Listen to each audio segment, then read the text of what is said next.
Hello guys, si kausap nyo. Yan, magandang umaga sa inyong lahat dyan. Ay sana ay palain tayo.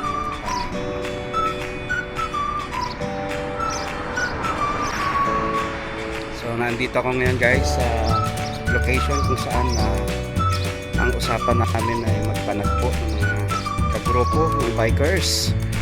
Shout out sa Masyar Bikers ng Haid. Okay? At sana patnubayan tayo sa ating biyahe ngayon. Nanghali ako ng gising. Ayun, nauna pa nga akong gumising sa text ni Bossing kanina. Ano, nandito na sila. Ba't ang tagal nito? Nanghali ako ng gising. Tulog ko. Yan eh. Good morning. Hindi, maganda yung ano.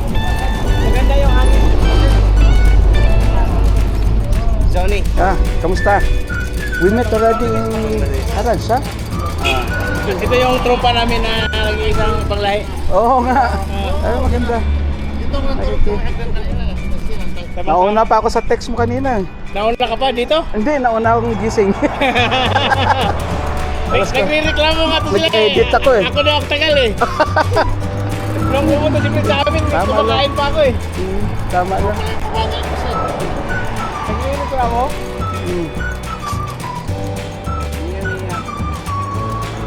Puro busy lang natin ginawa ko.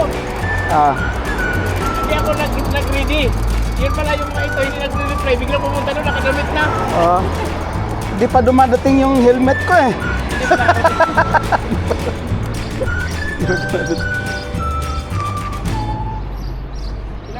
Ano boss, kamusta? Pagod na. Pagod na. Punta tayo sa baba. Dati pinahiram-hiram lang namin ng bike to. Katagalan na adik. Nagbinta yung isang Pilipino ng bisikleta. Binili niya. Pinabili namin sa kanya. Ganda nga din yung bike na. Pagbalik ko siguro, bakasyon. Yan, makakapag-upgrade na. Kung makabalik pa.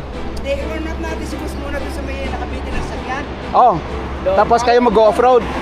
Grabe naman kayo. Hindi, malapit lang yung circuit. Layo yun. Hindi pang off-road yung ano ko eh. Sabi kasi niya, nasa lubong siya eh. Nasalubong ako. Nasalubong ko yung unan tsaka kumot. Sabi ko kay Fritz, tingin-tingin ka nga Fritz, kung baka makita mo si Marco. Kapag nasalubong ka sa amin, nag-message si Sir Otep, sabi ko dito lang nasalubong sa kabila. Oo. Malapit. May shortcut naman eh. Oo, yung patak nasalubong sa malayo.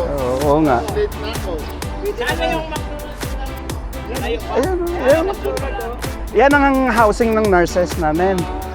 Diyan ako pupunta tuwing umaga. Si Boss, ano na ako makita? May mga nag-uwap din yan, dalawang nurses sa Oo. Diyan nakaparada yung bike ko tuwing umaga. Ayan, ano yan, gamit yan, araw-araw. Araw-araw wala ito binabiyahe ng lugar na to. Oo. Yan ang stopover mo kanina. Tapos, sakay na kami ng service papunta doon sa ospital. Dito lang ang drop. Oo. Tapos ang drop sa hapon, dito na rin din. Kaya di ba malapit lang? Sentro. Ayaw namin.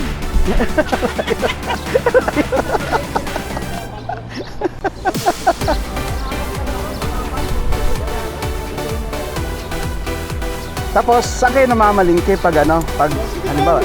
City Flower din. Oo, dito lang din. Malapit lang sa amin. Dapat may sasakyan ka pala.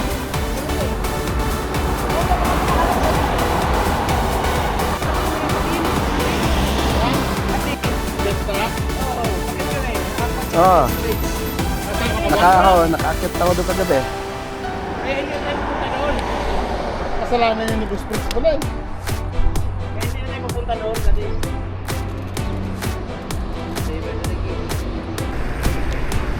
Yan. Simula na ng journey.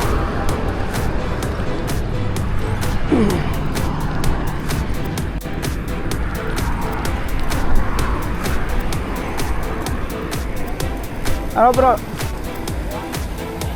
Okay lang?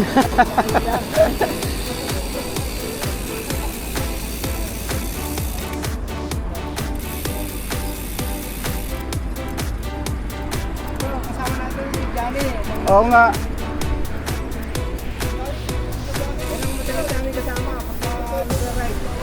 It's good, good. Yeah, my colleague in the office, all Bangladesh. Bengali.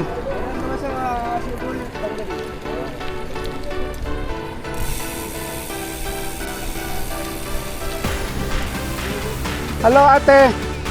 Ano, saan kaya? Wala kang helmet ha.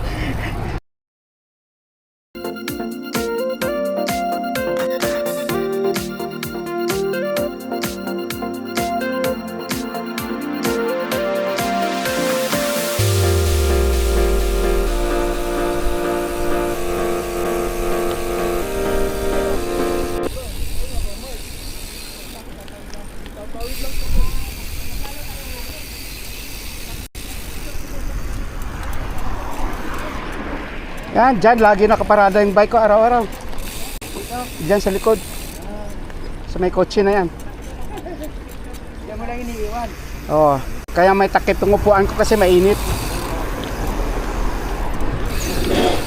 Nakakandado yun dyan. Ito, DHL. Dito pala ang drop ko. Padalahan ng ano. Yan, DHL. Gusto mong magpakargo? Cargo dito. Oo. Air cargo sa kasi.